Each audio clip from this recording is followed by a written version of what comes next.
Okey, continue example 10. Muka surat kita boleh refer dia melibatkan example 9 page 36 dan juga solution untuk example 10 ni muka surat 39. Okey.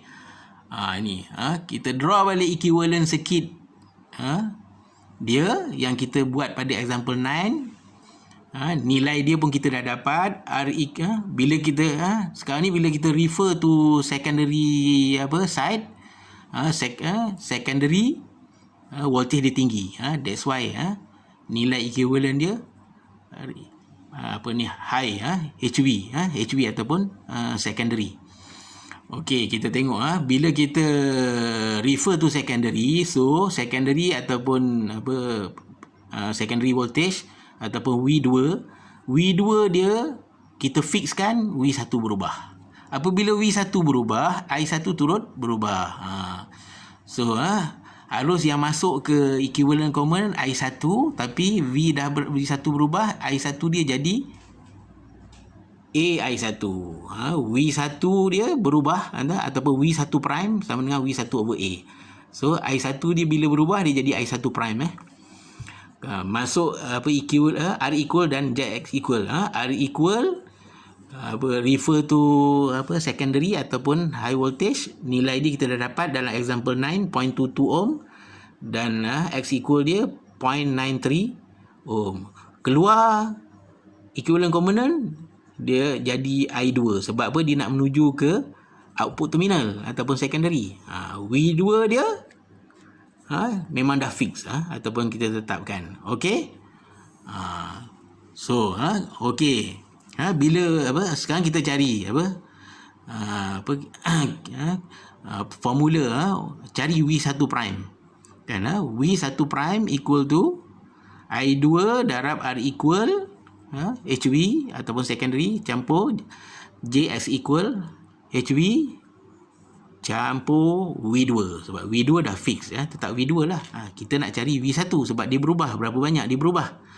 Okey, I2 kita okey, ini saya terus I2 darab R equal I2 kita dah tahu kan. I2 kita dapat mana? Saya lupa.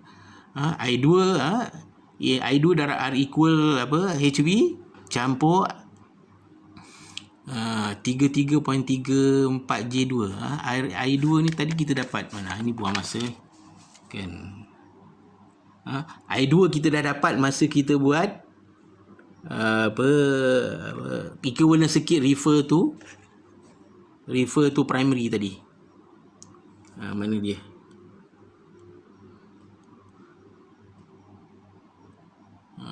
I2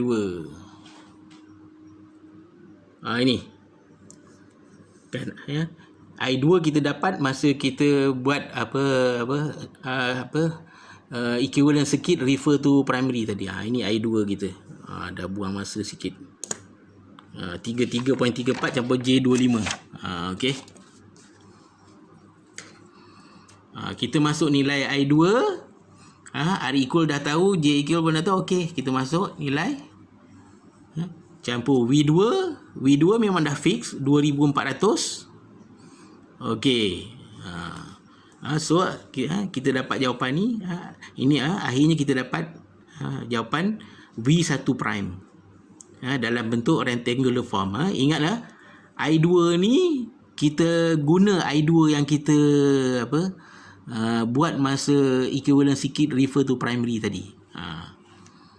Nilai dia 33 tolak J25. Okey. Ini V1 prime yang kita dapat dalam bentuk rectangular form kan. Ini V1 prime kan. Sekarang V1 dah berubah. So kita yang penting kita nak cari V1 walaupun di awalnya kita cari V1 prime kan. So V1 sama dengan A darab V1 prime. Okey, A kita dah tahu kan 1/20. V1 prime baru kita dapat tadi yang atas ni. Okey, masuk nilai kita kira lah. So akhirnya kita dapat V1 ni. Ini jawapan dalam rectangular, ini jawapan dalam polar. Sebab apa? Dia melibatkan apa, bahagi. Bila melibatkan apa, darab dan apa, bahagi, kita perlu dapatkan di dalam bentuk polar. So bila kita dah dapat V1 kan, V2 dah kita dah tahu sebab dia nilai dia apa, kita fix 2400. Baru boleh cari kan VR. VR masuk nilai. Sekarang formula voltage regulator for apa, when equivalent circuit refer to secondary berbeza ya. V1 dia berubah, dia jadi apa, V1 over A minus V2 ni tetaplah, kita tak kacau, over V1 over A. Semua dalam apa, magnitude ya. Okey, kita masuk nilai V1 over A dan V2 tetap 1400. Ini kita dapat apa, V1 ni dalam bentuk polar form 121.5. Okey, guna kalkulator. Okey, kita dapat variation apa, voltage regulation dia nampak sikit ya, tapi kalau dalam bentuk persen sama 1.27%. Tadi apa, bila apa refer to primary pun kita dapat 1.27%.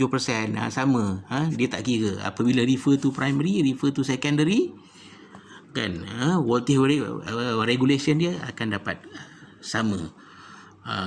Okey, apa maknanya voltage regulation 1.27%? Okey, maknanya kita punya V1 ataupun primary voltage kita banyak ni, 121.54 yang baru kita dapat tadi, angle 0.6%. Okey, bila ada apa perubahan voltage regulation ni, maknanya kita nak tengok perubahan dia sebanyak 1.27%.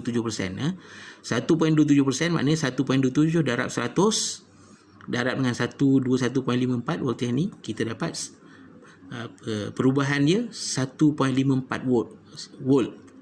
So actually V1 kita, mana V1 kita berubah kan, berubah sebanyak kan, V1 kita yang apa, yang kita dah dapat tadi 121.54, tapi disebabkan voltage regulation dia ada 1.27%, 1.27% tu adalah 1.54 volt. Jadi V1 kita akan berubah, fluctuate, dia melompat-lompat sebanyak plus minus 1.54 kan.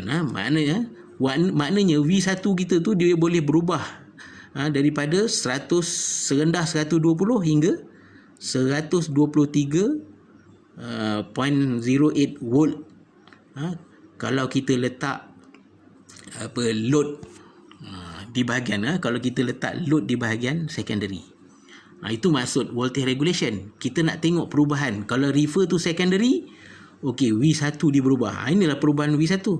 Kalau refer to primary kan, apa, secondary voltage pula dia yang berubah. Kita tengok perubahan tadi masa kita buat secondary kan, secondary tadi kita dapat when refer to primary tadi kita dapat 1.27. okey, sama juga V2 V2 sorry masa kita refer to primary tadi, kita pun dapat V1 dia 121.54 kan. Jadi kita nak tengok apa, voltage tu berubah. Sebenarnya voltage tu berubah di sinilah. Dalam modul dia tak ada tulis ya kan. Ini saya tambah ni, nak bagi kamu dalam modul yang ini tak ada, ini saya tambah. Jadi itulah guna voltage regulation, kita boleh tengok perubahan voltage kan. Walaupun kalau sikit berubah tak apalah. Kalau voltage tu berubah-ubah, maknanya dia melompat-lompat, ini 1%, okey, tak nampak banyak. Tapi kalau dia sampai berubah-ubah melompat-lompat sampai 3%, 4% kan, ini problem. Nanti kita punya load problem. Maknanya voltage dia tak constant. Macam ni dia berubah-ubah antara 120 ke 123. Kalau dia berubah-ubah antara 110 ke 130, nanti apabila kita pasang alat elektrik di bahagian secondary, Contohnya apa, katalah apa, speaker nanti kita dengar, ataupun lampu, ataupun kipas. Senang kipas lah, kejap-kejap kipas tu pusing laju, kejap kipas tu pusing slow. Kenapa dia apa, kelajuan dia berubah-ubah? Sebab voltage dia melompat-lompat. Okey. Clear 10 minit ni. Nak bagi kamu clear apa itu voltage regulation. Okey, kita stop.